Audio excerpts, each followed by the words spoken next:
Okay, so what this is here is a bezel that goes around the grill for the Chrysler 300. And I kind of put some pressure on myself to make this part within 24 hours, which I kind of did because I actually did it twice. But I started off making a cast of it with fiberglass underneath. And then there are 2 layers of the dual twill black and red carbon that's on here. I've sanded, I put a lot of material on the top. So I've sanded down the top. And basically that is what it looks like underneath the sanded portion of it. But I left it this way so you can see, first of all, when you lay it down, you want to make sure that you don't have any pits in there, which gives you that snow effect. So and you also want to build up a lot around your points or the definition of the part. So as you're sanding, you know, sand through and hit the carbon or Kevlar and mess up the pattern, and then you end up redoing the part.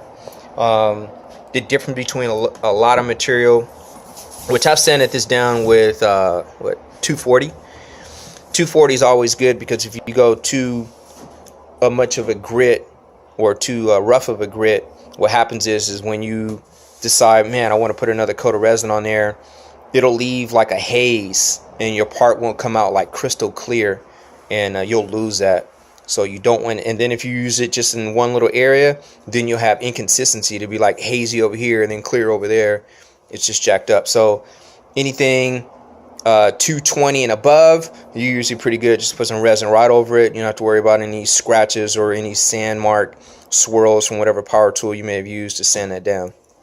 So over here, you can see where I sanded just a little bit, and it's a lot thinner over here, so you have to be careful. Sometimes you might even want to do it by hand and not even with the power tool, because if you sand through the resin then hit the material, then you can back out of it and recover it depending on how hard you hit it. At least I've done it before, but you can mess up your part. So you always want to be cognizant about how much material you have around your part and where your high and low parts are on it. So anyway, because resin wants to, I don't know if you can see the ribs in there, resin thins out as it dries, and so it will adhere to the peaks and valleys of the actual weave itself.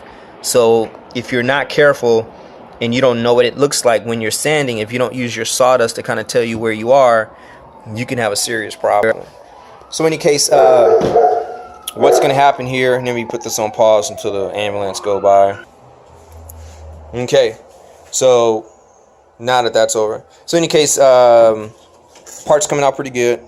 Obviously some spots are waved because I haven't sanded it down, but it came out pretty good. I'm excited about it.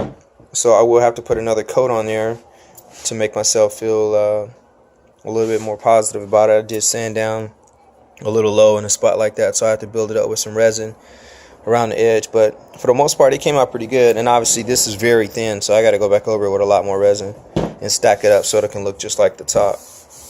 But that's the focal point, so I'm good. I'm good. My seam line came out perfect right here in the center, so I'm good.